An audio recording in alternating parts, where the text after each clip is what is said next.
Halo para mamang-mamangku di seluruh Nusantara. Sebelumnya saya sangat berterima kasih banget sama kalian karena kalian sudah mau mengunjungi channel ini. Dan juga terima kasih buat kalian yang sudah mau support channel ini. So, langsung aja kita mulai ceritanya. Sebelum menuju ke video endingnya, di sini saya terus terang akan mengatakan pada seluruh mamang di seluruh Nusantara dari Sabang sampai Merauke, karena ini chapter 183. Ini adalah chapter terakhir di Sisingji Journey to the West. Sisingji Journey to the West itu sendiri terdiri dari 2 season, dari season 4 sampai dengan season 5 yang kini masih terus berlanjut. Pertanyaannya, apakah Sisingji masih terus berlanjut? Jawabannya masih, tapi akan mengulangi dari chapter 1 lagi. Karena chapter manhwa di perjalanan ke barat ini cuma mentok di chapter 183 yang sekarang akan segera kita bawakan. Saya juga nggak tahu akan melanjutkan video ini atau enggak, karena nanti di awal chapter pasti akan ada banyak pesaing yang akan membawakannya. Dari mulai melodi cerita, sobat movie Cakra Dipa ceritain, dan masih banyak lagi.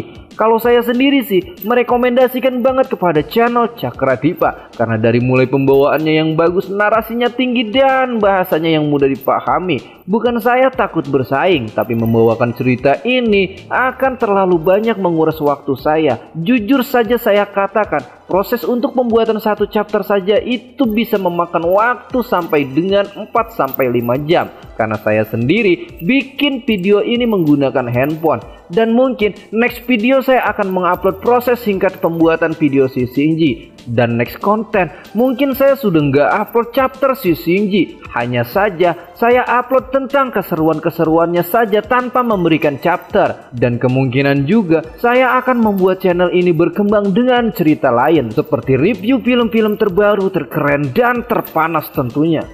Karena video panas biasanya viewsnya akan lebih banyak.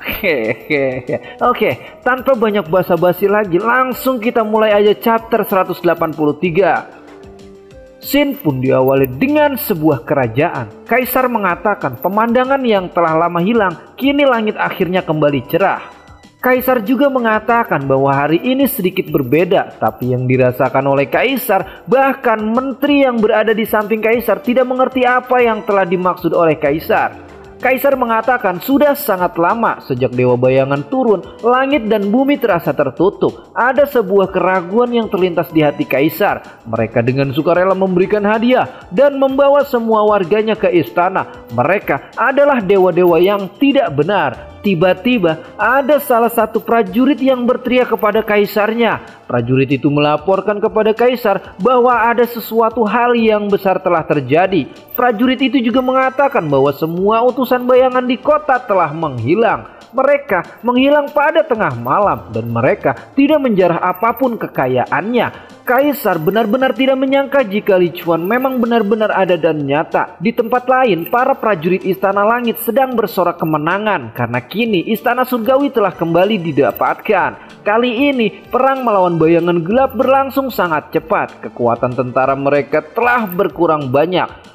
Gautama mengatakan ada beberapa dewa bayangan gelap yang melarikan diri. Mereka tidak lagi kuat. Guan Yin mengatakan bahwa dengan cara ini Tiangong yang terpecah akan bersatu lagi. Gautama juga menambahkan pemberontakan bayangan gelap akhirnya berakhir dan ini sungguh perjuangan yang sangat panjang. Gautama juga mengatakan bahwa mereka telah mengubah caranya. Tanpa upaya Tang Sanzang dan yang lainnya, mereka tidak mungkin akan seperti ini. Guan Yin mengatakan mereka meletakkan sutra ajaib di belakang, seolah-olah kekuatan bayangan gelap ditekan. Walaupun itu menguntungkan untuk seluruh dunia, tapi tentu saja pasti ada kerugian.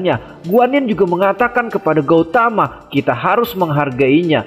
Kekuatan dan tekad mereka di luar perkiraan saya. Gautama mengatakan dengan melakukan 2 kali perjalanan ke barat, saya pikir mereka sudah layak menjadi dewa. Guan Yin mengatakan apakah mereka mau menjadi dewa?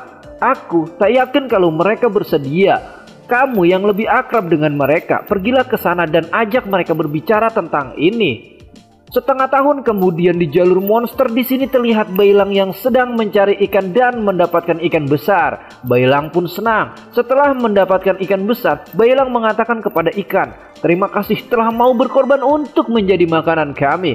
Tiba-tiba di sini ada kakek tanah. Kakek tanah juga mengatakan kepada Bailang, "Hai serigala putih kecil, tangkap ikan dan kembali ke kedai makan." Bailang mengatakan, "Hai kakek tanah, ada perjamuan lagi di malam ini.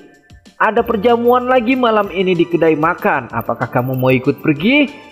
Kakek tanah mengatakan, "Salam saja untuk Master Tan Sanzang dariku. Saya sangat sibuk dengan beberapa pekerjaan." Dan Bailang pun mengatakan terima kasih atas kerja keras kakek tanah selama ini. Dan Bailang langsung berangkat menuju ke kedai makan. Ini sudah setengah tahun sejak Bailang kembali dari sisi lain. Bailang kini sudah memiliki pekerjaan. Terlihat di sini banyak orang-orang yang datang ke penginapan dan restoran. Ada salah seorang mengatakan bahwa tempat ini semakin ramai sejak mulai dibangun.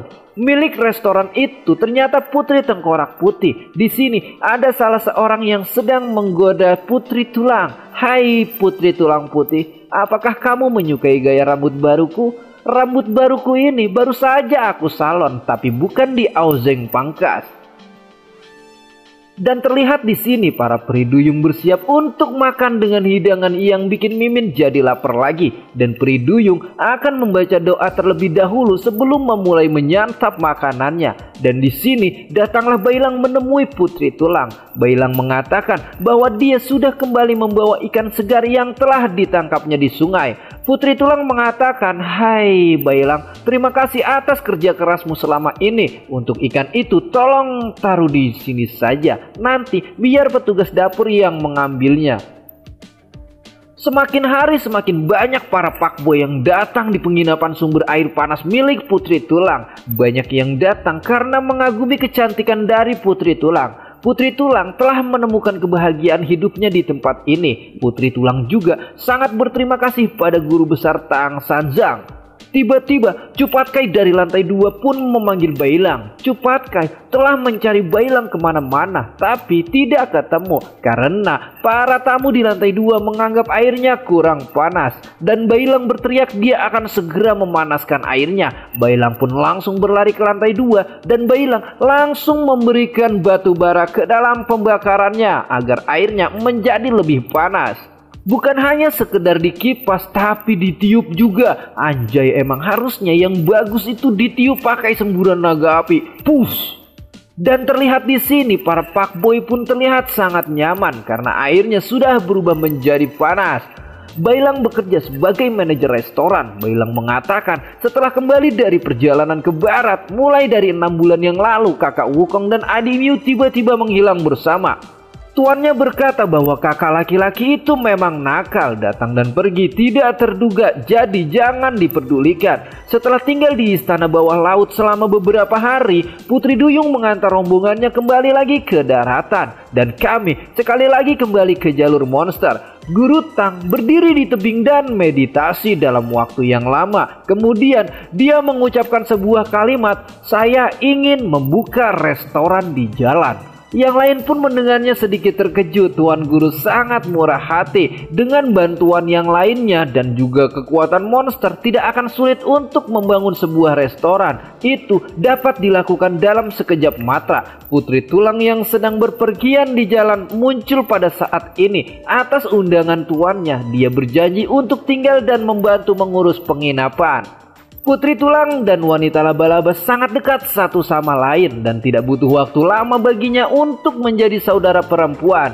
Bisnis restoran terutama ditangani olehnya, dan di sisi lainnya saudara Ause sangat bergengsi di negaranya. Dia bisa menjadi penguasa klan naga.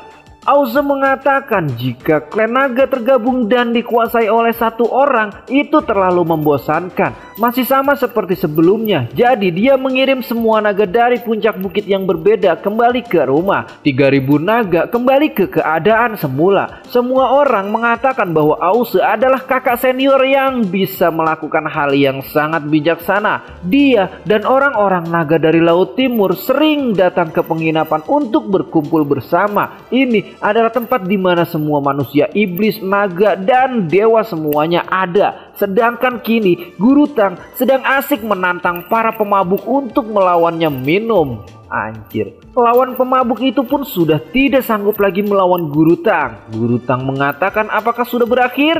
Para penonton yang menyaksikan itu pun bersorak karena Guru Tang selalu menang melawan para pemabuk. Anjay, dewa mabuk mang. Para penonton yang menyaksikan itu dari mulai siluman tikus, siluman keledai, bahkan ada dajjal, anjir matanya satu. Guru Tang mengatakan agar membawa yang kalah itu keluar dari ruangannya dan jangan biarkan ada yang datang lagi. Tiba-tiba di sini ada yang mendatangi Guru Tang. Guru Tang yang melihatnya pun kaget. Dia bernama Huanye. Huanye mengatakan selama lebih dari 10 tahun ketika Anda meninggalkan saya pergi mengambil kitab suci, saya masih sangat muda. Guru Tang mengatakan kepada Huanye, saya mendengar kalau Anda bergaul sangat baik dengan Kaisar. Bagaimana bisa datang ke tempat seperti ini? Huanye mengatakan bahwa dirinya datang atas perintah Kaisar. Huanye juga mengatakan bahwa Kaisar telah melihat kabut menyelimuti bumi dan memerintahkannya untuk menyelidiki peristiwa itu. Huanye berpikir itu akan berhubungan dengan Guru Tang. Jadi Kaisar memerintahkan untuk mencari Guru Tang. Huanye mendengar banyak tentang Guru Tang dan tahu apa yang telah Guru Tang lakukan sebelumnya. Guru Tang mengatakan jika memang sudah mengetahui tentang dirinya, jadi harus memahami seluk-beluk tersebut. Semua itu bukan urusan siapapun dan Guru Tang menyuruh Huanye untuk pergi dan kembali bekerja. Tapi Huanye di sini tidak mau pergi. Huanye juga mengatakan kepada Guru Tang bahwa dirinya telah diperintahkan oleh Kaisar untuk mengundang Guru datang kembali. Alasannya karena Guru Tang memiliki kekuatan hebat dan Guru Tang harus melayani negaranya dan harus kembali dengan Huanye. Guru Tang mengatakan seberapa pentingkah itu? Guru Tang juga mengatakan lebih baik kembali dan beritahu Kaisar bahwa dia terlalu menghargai saya. Sangat disayangkan jika saya, Tang Sanzang, saya terbiasa hidup di alam liar, terasa bebas dan mudah daripada harus menjadi pejabat. Huanye mengatakan apakah Anda menolak Kaisar? Guru Tang mengatakan sudah cukup baginya untuk memilikimu. Saya berharap Anda memiliki karir yang sukses. Dan intinya kedatangan Huanye pada Guru Tang hanyalah sia-sia karena Guru Tang tidak mau diajak pergi oleh Huanye. Sebelum pergi, Huanye mengatakan, Tang Sanzang, tanah yang asing memang pantas untuk ditinggali orang yang keras kepala seperti kamu. Selamat tinggal. Dan di sini datanglah Bailang. Bailang menanyakan pada Guru Tang, Guru, siapakah dia? Apakah dia pamanku? Guru Tang mengatakan bahwa dia adalah adikku. Dan Bailang langsung mengatakan pada Guru Tang bahwa Bailang akan mengejar untuk menyapanya. Tapi Guru Tang di sini mengatakan untuk tidak perlu mengejarnya. Dia selalu memandang rendah orang-orang yang tidak termotivasi. Apakah kamu sudah selesai bekerjanya? Mari kita minum sup lagi. Dan Bailang pun di sini minum sup. Guru Tang mengatakan pada Bailang, bagaimana kehidupanmu di sini? Bailang mengatakan bahwa kehidupannya sangat baik dan Bailang juga mengatakan bahwa Gunung Tianyu lebih marak dari yang dulu. Dan Guru Tang di sini mengatakan bahwa ada sesuatu yang dipikirkan oleh Bailang. Bailang mengatakan, bagaimana guru bisa tahu? Bailang juga mengatakan bahwa dirinya sangat merindukan Xiaoyu. Sambil tertawa Guru Tang mengatakan, untuk melihat keresahan pada dirimu apa sulitnya, semua tertulis jelas di wajahmu. Bailang mengatakan bahwa dirinya tidak tahu bagaimana keadaannya saat ini. Guru Tang mengatakan, Xiaoyu mungkin saat ini sangat bahagia di dunia lain. Bailang mengatakan dunia yang berbeda memiliki lebih banyak dewa, mungkin juga ada manusia jahat. Aku benci tidak berada di sisinya untuk melindunginya. Vlog. Mangkuk pun dilayangkan oleh Guru Tang ke jidat Bailang. Guru Tang mengatakan, sepertinya kamu sangat frustasi. Xiaoyu mungkin sekarang sudah menjadi dewi. Harusnya kamu melindungi mereka. Pintarlah sedikit. Lebih baik kamu jaga dirimu sendiri. Karena untuk bisa menjaga orang lain, kamu harus cukup kuat. Orang bodoh yang tidak konsisten adalah orang yang paling menyebalkan bagiku. Dan di sini Bailang menanyakan kepada gurunya, apakah guru akan keluar lagi? Jika ada peristiwa besar lain di masa depan, peristiwa besar semacam itu akan mempengaruhi kehidupan yang tak terhitung jumlahnya. Guru akan diwajibkan untuk melakukan itu juga. Meskipun guru sering meminta saya untuk mengurus diri sendiri terlebih dahulu, tapi guru masih peduli dengan orang-orang di dunia. Guru Tang mengatakan, apakah ini pendapatmu? Dua perjalanan ini terlalu banyak yang dikorbankan. Saya tidak akan pernah melakukannya lagi. Tiba-tiba ada bocil yang berlari dengan sangat kencang dan menghampiri Guru Tang. Hingga Guru Tang dan Beilang pun di sini terkejut. Dengan napas yang terdesak-desak, bocil itu mengatakan, apakah Tang Sanzang seorang master yang hebat? Tolong keluar untuk menyelamatkan kami. Dan Sisingji season 4 chapter 183 di sini pun tamat. Jika kalian mau lanjut, kalian bisa ikutin season 5 mulai dari chapter 1. Di channel sebelah mungkin sudah memulai season 5, tapi kayaknya nggak sesuai chapter sih. Tapi jika kalian mengikuti channel Cakra Dipa, mungkin dia akan mengikuti season dan chapter sesuai yang ada di manhwa Shinji Junai to the West. Saya sangat berterima kasih atas dukungan Mamang selama ini. Saya di sini pamit and bye bye.